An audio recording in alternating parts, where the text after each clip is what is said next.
إن الحمد لله نحمده ونستعينه ونستغفره ونؤمن به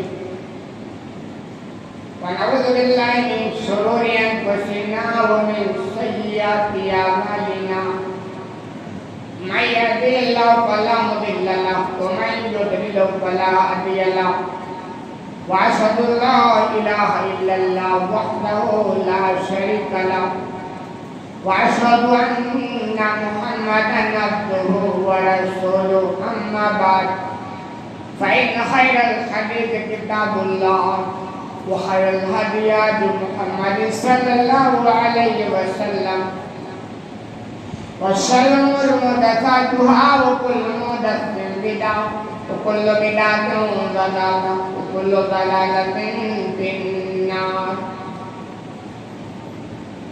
أعوذ بالله من الشيطان الرجيم. بسم الله الرحمن الرحيم.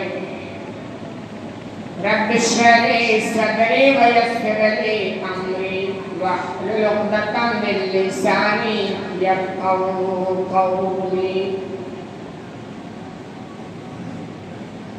برادران اسلام،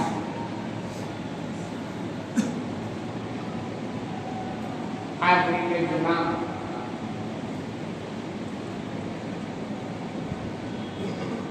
دینی و ملی بھائیوں،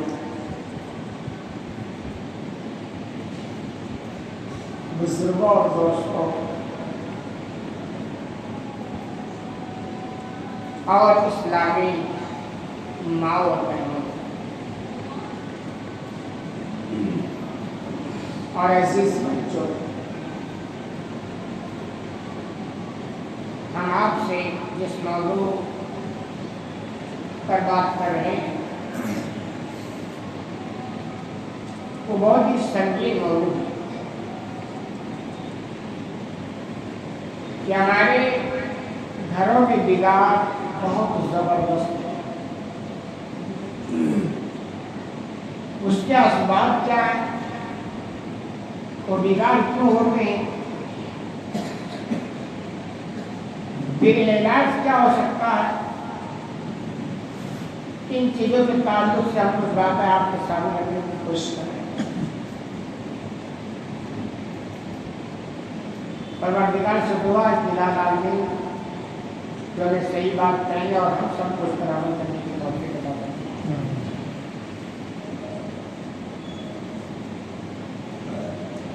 اللہ کے بندوں، اس میں کوئی دو رائے نہیں ہے. اس وقت ہمارا گھر بگاڑ کے انتہا پر ہے.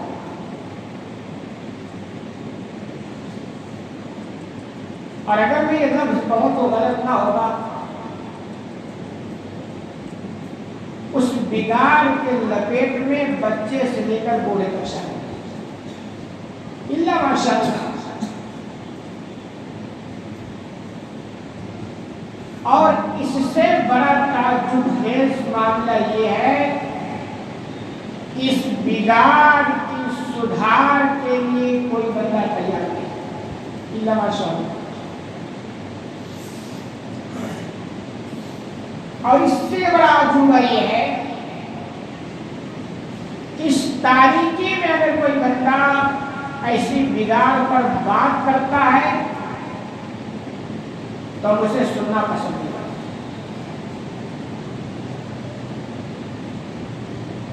اسے برداشت کرنا ہمارے لیے بڑا مشکل کام ہوگا. حقیقت یہ ہے کہ اگر ہم نے اپنی زندگی میں اصلاح نہیں کی اور ہمیں یہ فکر دامنگیر نہیں ہوئی کہ ہمیں اپنی بھی اصلاح کرنی چاہیے، اپنے گھر والوں کی اصلاح کرنی چاہیے، تو انجام بہت ہی خطرناک ہوگا. سوال یہ پیدا ہوتا ہے کہ ہمارا گھر معصیتوں اور برائیوں کا آباد گاہ کیوں بن گیا؟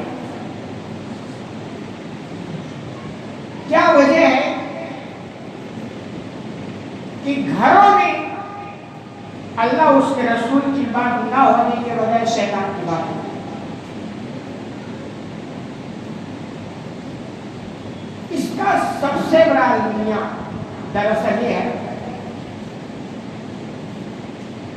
کہ ہم نے برائی کو برائی سمجھنا ہی چھوڑ دیا۔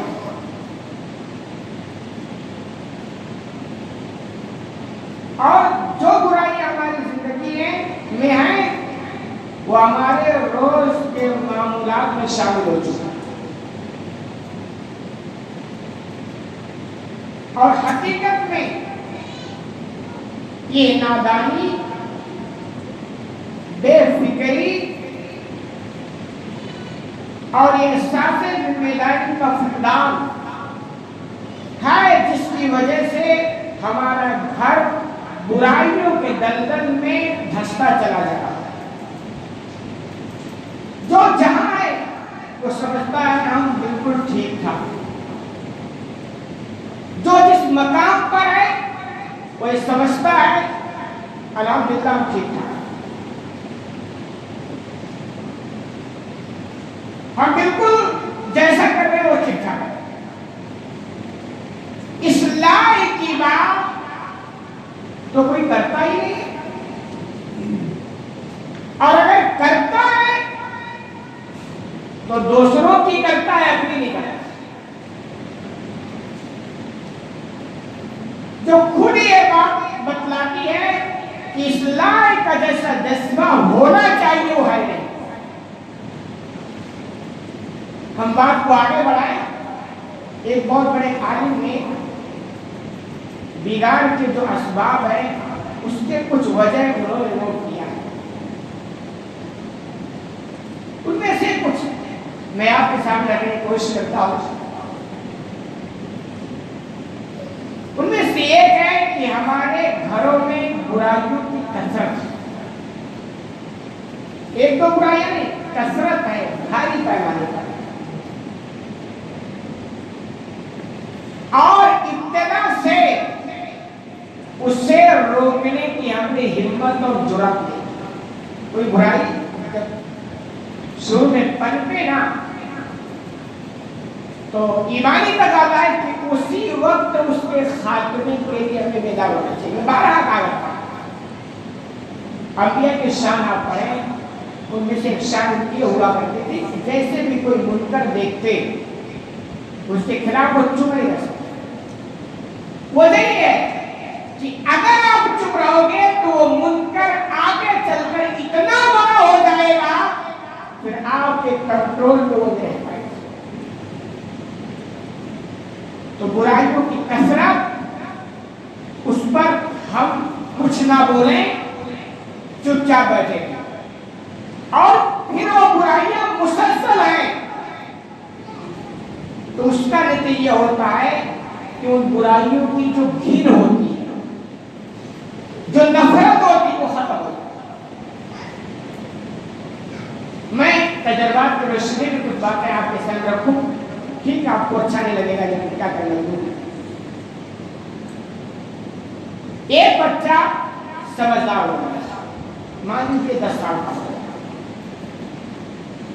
اس بچے نے آپ کے سامنے دو چار کی طرح جھوٹ بولا، اب آپ کی کیا ذمہ داری ہے؟ سننا اور ہنس کے اڑانا، یہ تو ایک لوگ کرتے ہیں، یہ آپ کی ذمہ داری نہیں بنتی ہے۔ آپ کی ذمہ داری بنتی ہے کہ تنبیہ کریں، آگاہ کریں، اور آگاہ کا جو بھی طریقہ ہو سمجھائیں، نہیں تو تھوڑی دھمکی بھی دیں، 10 سال کے بعد تو تھوڑی بطور تربیت مار بھی سکتے ہیں، یہ آپ کی ذمہ داری ہوتی ہے۔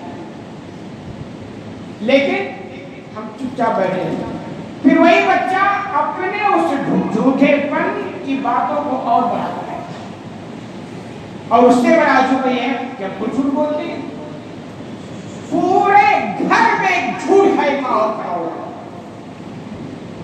نتیجہ یہ ہوتا ہے شوہر بولتا ہے تو بیوی کو بھروسہ نہیں ہے کہ پتہ نہیں سچ بولتا ہے کہ جھوٹ بولتا ہے، بیوی بولتی ہے تو شوہر کو بھروسہ نہیں ہے پتہ نہیں سچ بولتی ہے کہ جھوٹ بولتی ہے۔